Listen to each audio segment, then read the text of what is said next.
Okay. Let's start. Let's start your reading. Hello, my dear Aquarius. Second half of June 2024. This is from June 16 hanggang sa katapusan. And this is a general reading. Okay, my dear. So, nakita mo naman kanina sa ating intro na naglatag na tayo ng mga cards and meron tayo ditong 3 sets of cards. Sisilipin na natin ngayon, my dear Aquarius, kung ano mga eksena at kaganapan at kung ano-ano pa na maaari mong makasalubong sa yung second half of June 2024. Let's start, my dear, your reading. Patay ka dyan. Okay. So, we have here the energy of Tower. Okay? Di maganda yung tower na yan. Sabi mo dito, I knew I was a distraction for your pain. Okay. The Knight, the King of Cups. And I am in so much pain. I am in so much pain. Okay. Ano ba nangyayari? Okay. So, dito, my dear Aquarius, nakukuha ko dito, my dear, yung energy na ang tagal ko na tong hinihintay. Okay? Posible, my dear Aquarius, na makareceive ka sa second half of June ng mga eksena or mga salita na hindi mo magugustuhan. Okay? Posibleng confirmation din, my dear, ng mga kutob at hinala mo. Kasi you are in so much I am in so much pain. Ano ba? Bakit di kita mabasa? I am in so much pain. Ibig sabihin, Tagalogin na nga lang natin, my dear. Mahina kasi ako sa English. Ano? So, yung ibig sabihin lang dito, my dear, nasasaktan ka, no? Nasaktan ka talaga or nakaka-experience ka ng labis na sakit, my dear, sa iyong puso, okay? Nang dahil ito na yung hinihintay mo. And I think, my dear, na makaka-receive ka, my dear, ng mga salita or mga eksena, my dear, na magti-trigger nitong pain na to. More on parang confirmation, my dear Aquarius, ang nakukuha ko dito. Yung typical na, hindi ka naman talaga nakatulong, my dear Aquarius, kahit kailan. Ako na, my dear, sasaktan na kita in advance, okay? So, baka marinig mo, my dear, na kahit kailan hindi ka naman naging mahalaga, yung mga ganon, or wala ka naman talagang naging part, or hindi naman kita mahal, panggulo ka lang, yung mga ganon na eksena, my dear, ha, expected mo na yan, my dear, na baka mayroong mga ganon na eksena. For some of you, my dear Aquarius, expected mo na to, no? Nararamdaman mo na, kumbaga, alam mo na anytime mangyayari to. Sa iba naman, my dear, masashock kayo, no? Pero, posible, my dear, na nasa relationship, kasi may tower dito. So, it's more on ending, my dear, na nakukuha ko dito. Pero, hindi siya yung ending na parang maghihiwalay lang kayo, or mag-iiba lang kayo. Mayroong mangyayari ditong eksena, my dear.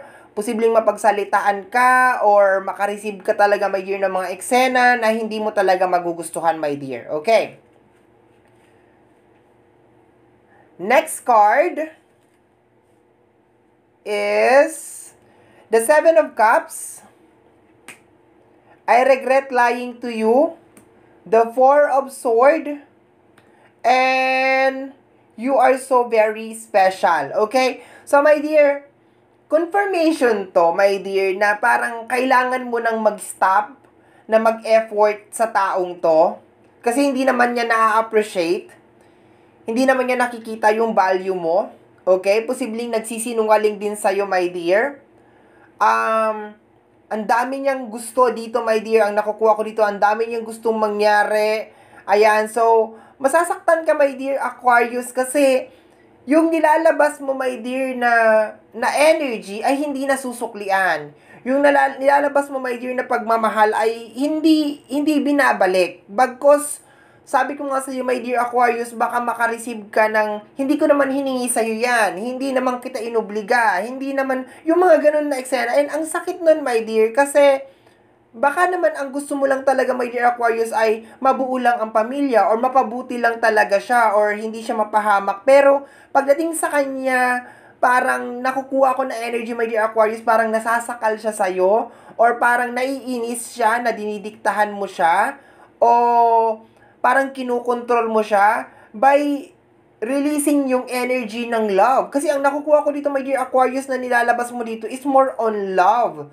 Kaso parang nami-misinterpret niya lang. Parang hindi niya na-appreciate yun na nakukuha ko dito, my dear, na energy. And at the same time, nagsisinungaling siya dito, no? Nagsisinungaling yung energy dito or baka meron siyang liar na energy, sinungaling talaga tong tao na to. Okay? Posible dan, my dear, sa reverse energy na baka you are lying na okay lang. You are lying to yourself na okay pa kayo, na you are good, na maayos pa to. Pero hindi na talaga, my dear, kasi iba yung nangyayari. You're releasing a loving, caring energy, my dear, and siya parang wala siyang pakialam. Okay? Yun ang nakukuha ko na energy.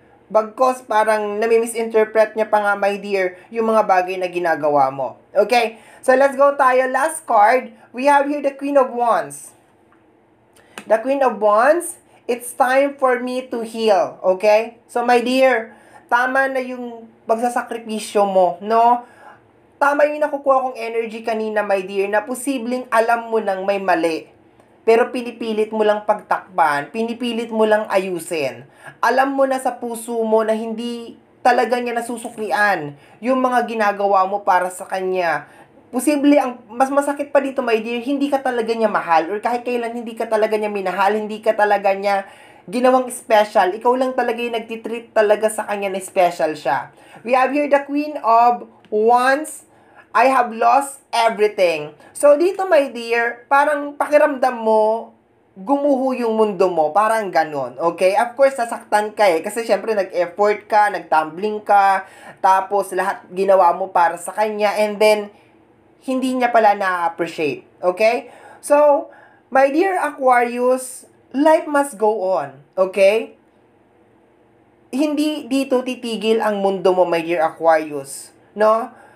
Sabihin na lang natin, my dear Aquarius, kung hindi man niya na-appreciate yung mga bagay na ginawa mo para sa kanya, sana makatagpo siya ng tao na ma-appreciate niya na. Okay? Or, I think, my dear Aquarius, is about time na ilabas mo yung energy mo, yung effort mo sa tamang tao. Kasi nasasayang lahat ng effort mo, my dear eh. So, kung hindi man pala niya na-appreciate or hindi naman pala niya kayang suklian, my dear, yung mga bagay na ginagawa mo, kahit sa energy lang, my dear, ng pagmamahal, I think it's about time, my dear, for you to heal. It's about time for you to move forward. At saka, it's about time for you to open your door sa tamang tao na paglalabasan mo nitong energy na ito. Kasi sayang, my dear, nilalabas mo siya, my dear, sa isang tao na wala namang pagmamahal at wala namang pagpapahalaga sa iyo. Okay? So, my dear Aquarius, yan ang reading mo para sa yung second half of June 2024.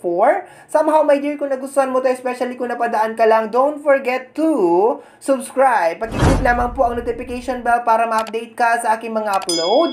And free to like, free to share, free to comment sa lahat ng ating mga video. Once again, my name is RJ, also known as Apo J. Maraming salamat po, and until next time, bye-bye! Thank you, my dear.